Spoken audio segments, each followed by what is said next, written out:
सनातन धर्म में दो अवधारणाएं हैं।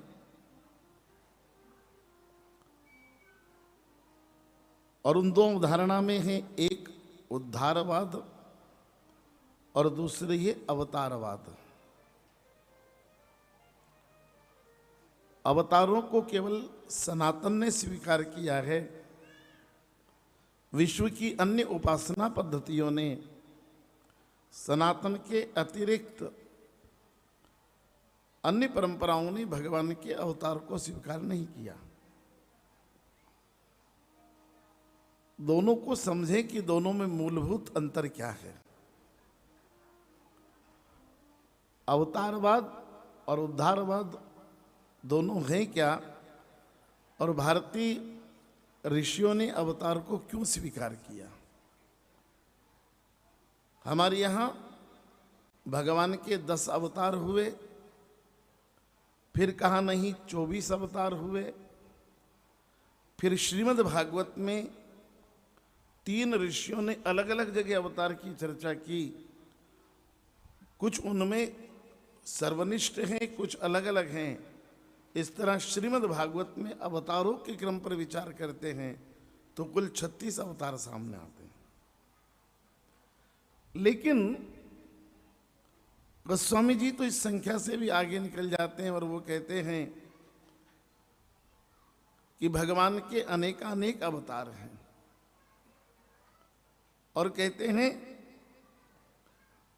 कि भगवान की रामायण भी अनंत है क्योंकि राम अनंत है। इसलिए भगवान के अवतारों को गिनना कठिन है। यहां जितने साधक लोग बैठे हैं, आपके जीवन में भी कभी कभी अनुभव आया होगा कि आज तो मुझे भगवान ही मिल गया था। ये जो कठिनाई में से हम निकले हैं, ये भगवान के अलावा कोई नहीं निकाल सकता। आज भी वो मुझे मिला था, वो शायद भगवान ही किसी रूप में आया होगा। तो हम साधारण व्यक्तियों को भी भगवान के अवतार की अनुभूति कभी कभी होती है, क्योंकि भगवान नाम विविध अवतारों में भगवान जन्म लेते हैं। भागवत का अवतारवाद प्रधान विषय है।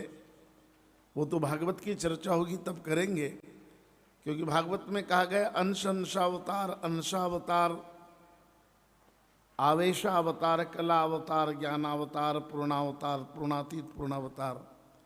ऐसे श्रीमद् भागवत में अवतारों के बहुत भेद किए गए।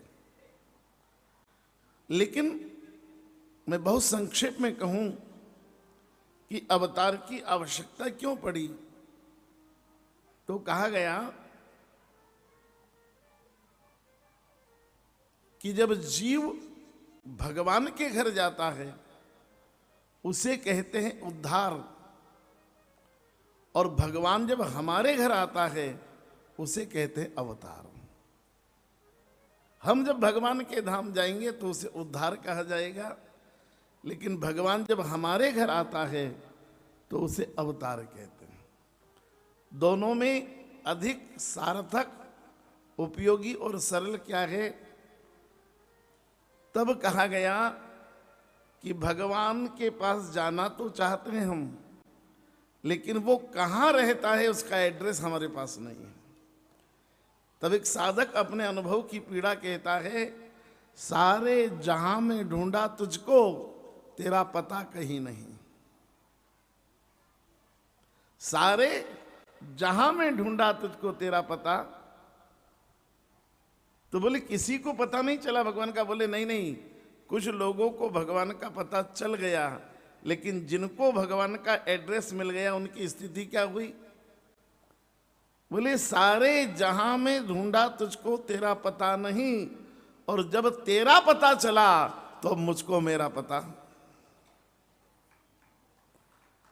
जिसको भगवान का पता चल जाता है वो वीतरागी हो जाता, परमहंस हो जाता है, जितेंद्री हो जाता, अरिहंत हो जाता है। वो परमहंसत्व को उपलब्ध, जिसको भगवान का पता चल जाएगा ना, उसको खुद का पता। इसलिए एक बार पूज्य तरुण सागर जी को पूछा गया था कि अरिहंत भगवान, 24 तीर्थंकर भगवान कपड़े क्यों नहीं पहनते? उनकी कोई ड्रेस क्यों नहीं है? तो मुस्कुराकर तरुण सागर जी ने कहा था, जिसको भगवान का एड्रेस मिल जाता है उसकी ड्रेस अपने आप खत्म हो जाती है। और इसलिए जब तक श्याम मनावत अपने विजिटिंग कार्ड बांट रहा है तब तक समझ लेना मेरे पास भगवान का एड्रेस नहीं है। जिन दिन उसका एड्रेस मिल जाता है उन दिन व्यक्ति के खुद के एड्रेस, कौन ईश्वर को उपलब्ध है। मुझे अभी पिछली कथा में एक जगह पूछा गया था कि पंडित जी प्रणम्य संत कौन है? आजकल बड़े ठगे जाते हैं हम बिजनेसमैन संतों के द्वारा। तो मुझे पूछा गया कि पंडित जी प्रणम्य संत कौन है? मैंने कहा मैं नहीं जानता, मेरा सामर्थ्य भी नहीं मैं बता पाऊं। लेकिन अगर आप जिद करते हैं तो मैं छोटी सी बुद्धि से एक उत्तर दे सकता हूं अपनी से, कि जिसके पास जाओ अच्छा लगे, और पास जाओ और अच्छा लगे, और पास जाओ अच्छा लगे, और बहुत ही पास चले जाना फिर भी अच्छा लगे, उसे प्रणाम कर लेना। क्योंकि दूर के ढोल तो बहुत सुहावने होते हैं, लेकिन निकट जाकर ही असलियत पता चलती है। जो दूर से नहीं पास में जाकर भी आपको बहुत अच्छा लगे, बस फिर उसे प्रणाम करने में देर मत करना। क्योंकि दूर से तो बहुत चीजें अच्छी लगती है, लेकिन पास में जाकर जिसके निकट जाओ और श्रद्धा बढ़ती चली जाए और श्रद्धा बढ़ती चली जाए, बस उस महापुरुष के चरण पकड़ लेना। क्योंकि जिनको भगवान के एड्रेस मिल गए हैं उनके अपने खुद के एड्रेस नहीं होते। वो तीर्थंकर हो जाते हैं, वे महावीर हो जाते हैं, वे पार्श्वनाथ हो जाते हैं, वे शांतिनाथ हो जाते हैं, वो बुद्ध हो जाते हैं,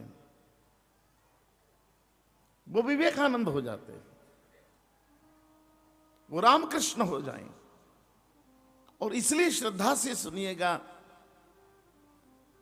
लेकिन किसी को भगवान का पता मिल भी जाए और वो परमहंसत्व से बच भी जाए तो एक कठिनाई है भगवान के पास जाने में। जितने पुराने लोग बैठे उन्होंने कभी वो गीत गाया होगा। कठिनाई क्या है?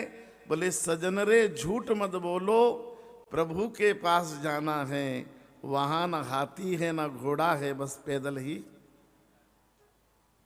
वहां न हाथी है न घोड़ा है, बस पैदल ही जाना है। सजन रे झूठ मत बोलो, प्रभु के पास।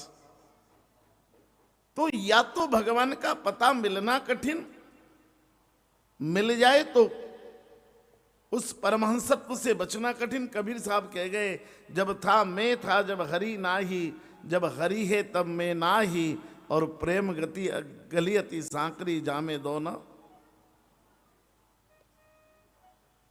अहम, ओंकार और अहंकार एक साथ नहीं रह सकते। ओंकार मिलेगा तो अहंकार मिट ही जाएगा, अहंकार मिलेगा तो ओंकार चला ही जाएगा। इसलिए भगवान के पास जाना कठिन है। इसलिए भारत के ऋषियों ने कहा कि प्रभु एक काम करो ना,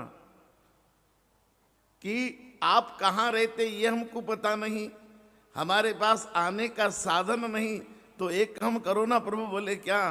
बोले हमारा पता भी आपके पास है और आने के लिए आपके पास सब प्रकार के साधन हैं। तो प्रभु एक काम करो ना, हम क्यों आए आपके पास, आप ही हमारे घर आ जाइए।